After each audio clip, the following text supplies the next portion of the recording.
Eko Channel. Sekarang kita lagi masuk di konten ngopi. Ngobrolin perkara iman. Asik, langsung saja. Let's go. Check the mic and make sure it sound right, boys.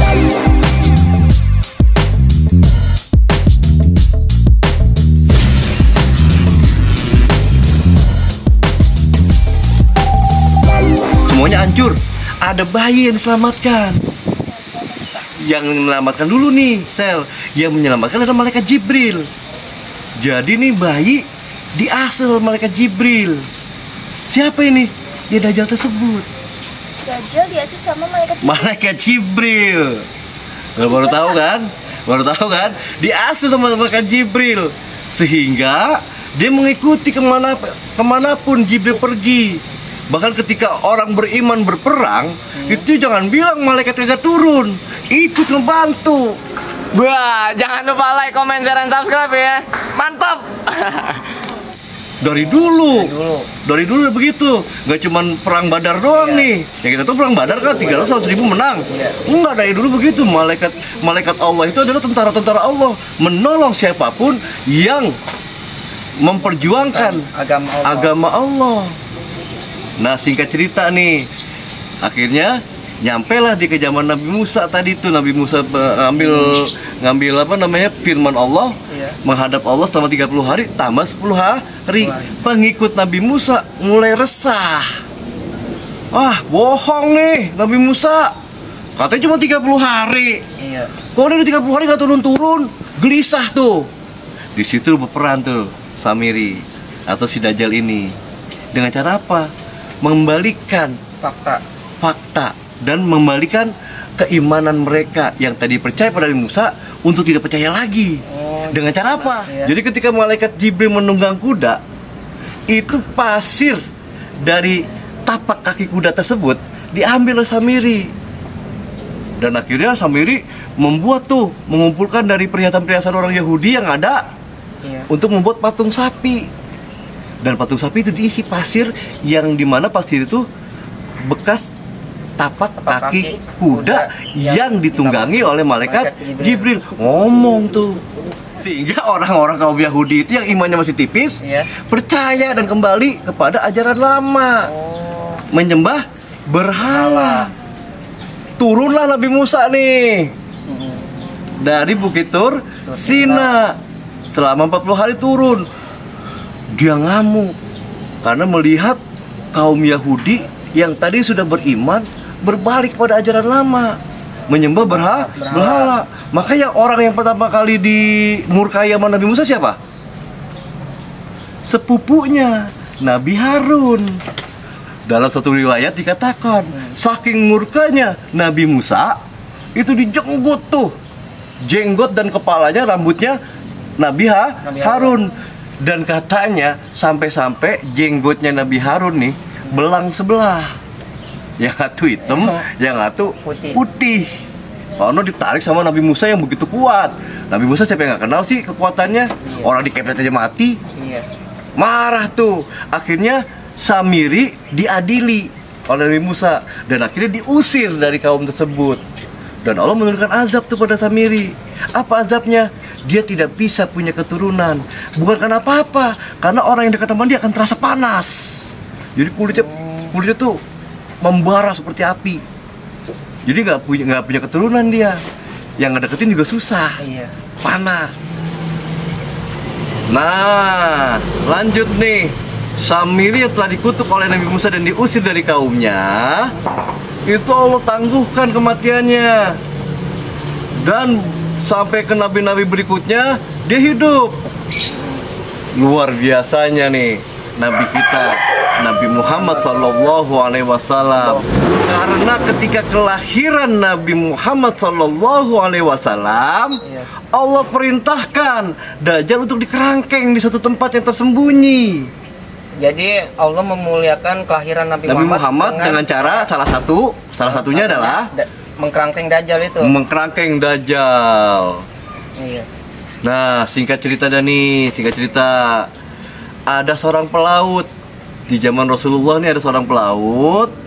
Itu terombang-ambing di lautan. Akhirnya dia mengalami sebuah badai yang besar. terhempas di sebuah pulau. Ya, di sebuah pulau nih. Saya lupa namanya, tapi ini seorang pelaut dulu bukan Islam, tapi akhirnya jadi mualaf. Iya. Turun nih pemilik kapal tadi untuk menjelajahi pulau tersebut ada apa sih? Gitu loh. Jadi pulau ini tuh terletak kalau kita memandang laut di batas pandangan kita di laut. Iya. Jadi kita misalnya berdiri di pantai nih, Iya. ada batas laut tuh. Di situ pulaunya. Ada pembatasnya. Ada pulaunya. Di batas mata kita Di atas, melihat laut. iya. Di situ pulaunya berada. Menjelajah pulau tersebut. Si pelaut ini bertemulah apa ya disebutnya? Sebuah makhluk deh ya. Yang dipenuhi dengan rambut. Ditanya, Ke jenglot, Pak. wah lebih, semuanya rambut, tertutup oleh rambut. Ditanya, siapa engkau? Aku adalah Jasasah. Apa tuh, Pak? Jasasah itu makhluk Allah yang menjaga pulau tersebut, yang tinggal di pulau tersebut. Dan Allah izinkan nih bertemu dengan si pelaut tadi. Dan Jasasah bilang pelaut tadi, sebenarnya sih di tengah pulau ini ada biara, ada tempat lah gitu, di mana di situ ada manusia yang paling besar yang sedang dikerangkeng. Penasaran pelaut ini, nih, menelusuri terus dan benar menemukan sebuah bangunan. Ya, menemukan sebuah bangunan dan masuk ke dalam bangunan tersebut. Dia lihat manusia yang paling besar yang tidak pernah dia lihat besarnya, yang sedang dikerangkeng. Ternyata itu Dajjal yang dikerangkeng. Tunggu dulu, jangan situ dulu. Akhirnya bertanyalah kepada manusia tersebut, Iya. wahai engkau yang dikerangkeng, siapa engkau? Sebelum dia ngejawab, bertanya tuh makhluk, apakah kamu dari tanah Arab? Iya, saya pelaut dari tanah Arab. Bertanya lagi tuh si manusia yang dikerangkeng tadi, apakah sudah lahir seorang nabi dari Arab, di mana nabinya itu dibenci oleh kaumnya? Menjawab tuh pelaut tadi, ya, telah lahir nabi dari bangsa Arab dan dibenci oleh kaumnya. Dia adalah Nabi Muhammad Sallallahu Alaihi Wasallam. Apakah kebun kurma di Baisan sudah habis berbuah? Belum, masih banyak. Diterangkan, kalau misalnya habis, kerangkengku kan lepas satu. Bertanya lagi tuh si makhluk manusia yang besar tadi, apakah sungai Efrat telah mengering airnya? Oh belum, sungai Efrat masih mengaliri, masih banyak airnya. Nanti kalau udah kering, saya akan lepas kerangkengnya. Yang ketiga, mata air apakah sudah mengering? Tidak, mata airnya masih banyak airnya dan digunakan untuk bercocok tanam. Nanti mata air tersebut akan mengering dan aku akan terlepas dari kerangkengku. Jadi satu persatu kerangkengnya terbuka tuh, Terbuka semuanya. Dan akhirnya dia mengaku, aku adalah Dajjal Al-Masih. Bagaimana reaksi si pelaut itu, Pak? Ya belum kenal. Oh gitu. Ya udah kamu informasikan kepada orang Arab di sana. Akhirnya pulanglah pelaut tadi menghadap Rasulullah dan bercerita. Ini lebih kenal dengan hadis Jasasah. Ini sekelumit tentang Dajjal. Jadi Dajjal belum mati nih. Dan dia akan memberikan fitnah besar, yang dimana fitnah itu tidak ada yang lebih besar di dunia kecuali fitnah Dajjal. Itu hanya dalam 40 hari. Kamu tahu, kalau di presentasi ini manusia yang tertipu oleh fitnah Dajjal di presentasi nih, berapa persen? Hampir seluruhnya, Pak. Wanita 99% akan tertipu oleh fitnah Dajjal. Ya karena Dajjal itu yang ya, Pak? Hah? Karena iman wanita. Maka Rasulullah bersabda, kalau nanti muncul Dajjal, ikatlah wanita-wanitamu dan anak-anakmu di tiang-tiang rumahmu. Karena kenapa? Nggak ada yang bisa lepas dari fitnahnya Dajjal ini. Dia membawakan surga dan neraka di tangannya. Berjalan dengan begitu cepat seperti angin, awan dihembuskan oleh angin. Jadi ketika itu nanti kalau seseorang imannya kurang kuat akan berbalik tuh keimanannya. Karena begini aja dah, yang kita alami sekarang apa nih? Pandemi corona, di mana ekonomi dunia mulai terpuruk. Iya. Padahal manusia kan perlu madang. Akhirnya kan kalau madangnya kurang, pikirnya kemana-mana, gampang kena fitnah. Dari satu aja ketahuan betapa besar, betapa mudahnya Dajjal itu memberikan fitnahnya. Gitu loh. Maka perkuat iman. Maka ada sebuah riwayat mengatakan, apalin deh surat Al-Kahfi 1 sampai 10 aja. 1 sampai 10 aja. Mau yang depan kek, mau yang belakang kek, biar kita terbebas dan terlepas dari fitnahnya Dajjal. Dan juga jangan cuma hafal doang, pahami artinya, pahami tafsirnya, lalu amalkan dalam hidup kita. Insya Allah tuh Allah jaga kita dari fitnah Dajjal. Wah, jangan lupa like, comment, share, dan subscribe ya. Mantap. Jadi seorang pelaut yang bertemu dengan makhluk yang bernama Jasasa ini, awalnya tuh kaget sekaget-kagetnya, karena itu cuma penuh rambut doang. Dan yang lebih kaget, dia bisa bicara, memberitahukan bahwasanya ada manusia yang paling besar yang sedang dikerangkeng. Nah, singkat cerita nih, pelaut tersebut akhirnya membawa cerita ini dan menceritakan kembali kepada Rasulullah tentang perihal yang ditemuinya di pulau tersebut. Dan Rasulullah bersabda, iya, bahwasanya perkara tersebut adalah betul dan itu adalah Dajjal Al-Masih. Sehingga Nasrani, pelaut yang Nasrani tadi masuk dan memeluk agama Islam. Dah, dari dua tadi nih, tadi Mama kita udah jelasin sedikit, Dajjal kita jelasin sedikit. Sebelum masuk ketiga nih, ada pertanyaan nggak buat saya? Nah, saya ada pertanyaan nih, Pak. Ya. Dajjal itu artinya apa sih, Pak? Kan Dajjal Al-Masih, tapi Nabi Isa juga ada Al-Masihnya. Cakep. Saya tanya dulu nih Nan ya, pertanyaan dari Sela nih. Jadi pemirsa Abinya Eko Channel, yang disebut dengan Dajjal itu artinya adalah Al-Kazib, tukang dusta, tukang bohong, tukang bual. Sehingga diriwayatkan di dahinya Dajjal itu ada tulisan kafaro, kafir, yang tertutup tentang hidayah Allah. Kafaro itu bukan kafir. Kafir itu apa sih? Tertutup dari hidayah Allah.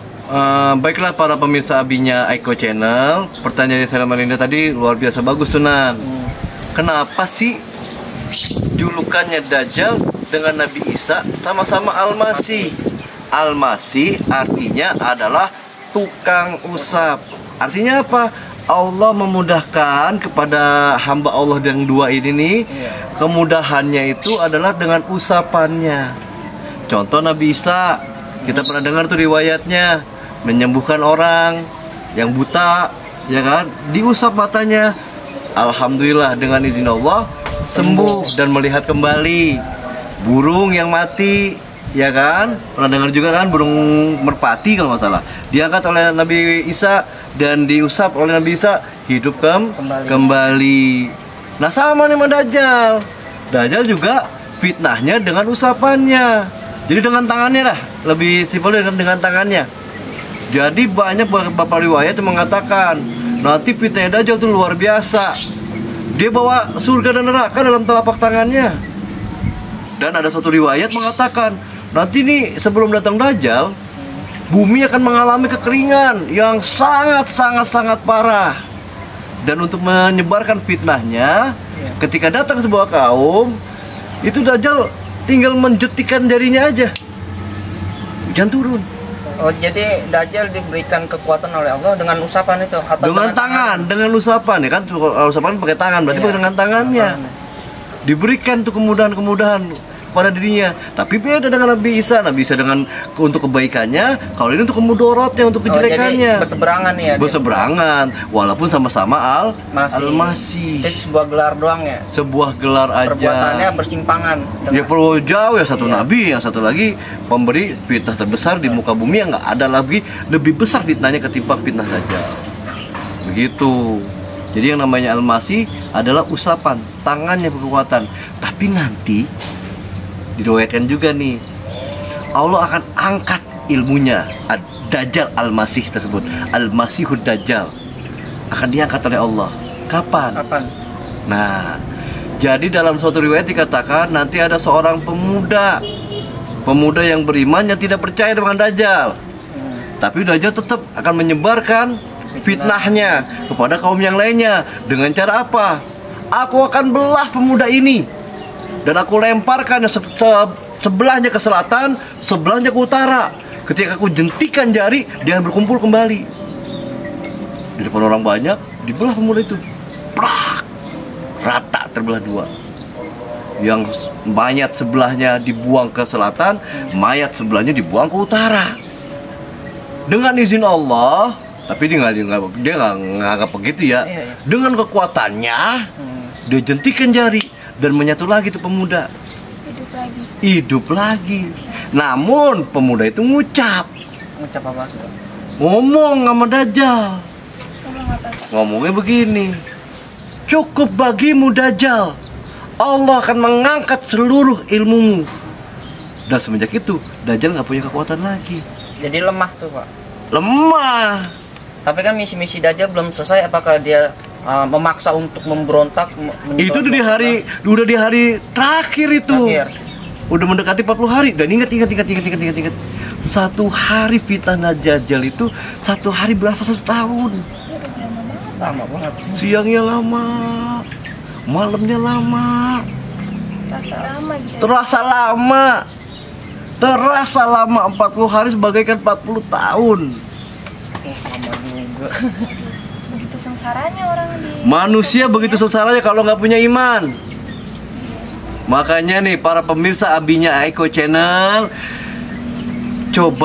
kita coba bareng-bareng, saya juga, kalian juga, ketika sujud terakhir setiap sholat, selalu ucapkan doa ini, minta sama Allah, Allahumma inni a'udzubika min fitnati masihid dajjal. Ya Allah, aku berlindung kepadamu daripada fitnahnya Dajjal. Dan jangan lupa juga pemirsa Abinya Eko Channel untuk bisalah minimal menghafal surat Al-Kahfi 10 ayat, mau bagian depan atau bagian terakhir. Yang penting 10 ayat tuh, Pak. 10 ayat dah dihafalin, dipahamin, nggak cuma sekedar hafal, dipahamin dan dijalankan dalam kehidupan sehari-hari. Gitu. Jadi minimal 10 ayat yang awal atau akhir ya Pak? Awal ataupun akhir, 10 ayat di awal atau di akhir itu dihafalin. Mudah-mudahan kita dijauhkan dari fitnahnya Dajjal yang begitu besar fitnahnya, dan tidak ada lagi fitnah yang lebih besar daripada fitnah Dajjal di dunia ini. Subhanallah. Juga ya Pak ya. Ada lagi pertanyaannya tentang Dajjal? Ada lagi pertanyaan tentang Dajjal? Kanan mungkin ada pertanyaan? Oh iya, diriwayatkan oleh Rasulullah, nanti Dajjal itu akan tinggal di sebuah kerajaan di Arab, di atas gunung garam. Dan subhanallah nih Sel, subhanallah nih Nan, itu kalau ente lihat Google Map udah ada tuh kerajaannya. Dan ternyata kerajaan Saudi mendirikan kerajaan di gunung garam tersebut. Dan satu lagi, selain dia tinggal di kerajaan di atas gunung garam, nanti Dajjal dengan 70.000 pengikut setianya akan keluar. Di situ akan mulai perjalanannya selama 40 hari. Di mana 40 hari itu berasa 40 tahun tadi. Dimulai dengan keluar dari suatu daerah, saya lupa namanya, kita cari masing-masing ya. Pemirsa Abinya Eko Channel, coba tolong di kolom komen. Itu akan berjalan bersama 70.000 pengikutnya. Dajjal dan 70.000 pengikut setianya. Itu yang termasuk imannya paling lemah itu ya? Bukan, dia sudah mengabdikan diri kepada Dajjal dari awalnya. Jadi mereka benar-benar pengikut, beriman dengan Dajjal. Karena banyak manusia juga nih yang kalah. Memang Allah itu menurunkan nikmatnya di dunia ini tanpa celah. Maka banyak manusia yang terlena sehingga menjadikan dunia itu adalah surganya. Merasa menang kalau dia menguasain dunia. Nah inilah para pengikut Dajjal nih yang setia, yang menjadikan dunia ini sebagai surganya. Karena apa? Kurang ilmunya. Kurang ilmunya tentang agama, tentang Allah. Allah mengaruniakan emang tanpa celah, tapi ini cuma setetes titik air lautan doang. Sedangkan nikmat akhirat tuh lautan yang dia lupakan. Nah pengikut Dajjal itu nanti yang menjadikan dunia ini sebagai surganya. Apabila dia menguasai dunia, dia udah merasa menang. Paham? Itulah pengikut setianya Dajjal. Yang digambarkan ada sekitar 70.000 pengikut setianya. Bukan orang bloon tuh, orang pintar semua. Begitulah permisa adiknya Iko Channel tentang tanda-tanda akhir zaman dan munculnya sebuah Dajjal. Maka dari itu, yang baru dijelaskan 2 doang nih. Ntar kita terusin lagi 8-nya. Oh iya. Yang baru 2 nih, yang 8-nya lagi nanti ya. Para permisa adiknya Iko Channel tetap tonton ya. Maka dari itu kita harus meningkatkan keimanan dan ketakwaan kita kepada Allah Subhanahu wa taala dan selalu berdoa agar kita terhindar dari fitnahnya Dajjal. Amin. Dengan iman kita hidup, dengan iman kita berjuang, dalam iman kita ingin kembali kepada Allah Subhanahu wa taala. Mungkin itu saja untuk pelajaran hari ini. Terima kasih kepada Bapak Ustadz Fikih yang telah memberikan ilmunya kepada kita. Mudah-mudahan kita terhindar dari fitnah Dajjal yang terkutuk. Jangan lupa pemirsa, 10 ayat surat Al-Kahfi baik di bagian depan atau belakang, dan usahakan membaca doa setiap sujud akhir. Allahumma inni a'udzubika min fitnati masihid Dajjal. Aku meminta perlindunganmu ya Allah daripada fitnahnya Dajjal Al-Masih. Mungkin itu saja yang bisa kita sampaikan kepada permisanya abinya Iko Channel. Kurang lebihnya mohon maaf. Usikum wa nafsi bitaqwallah. Wassalamualaikum warahmatullahi wabarakatuh.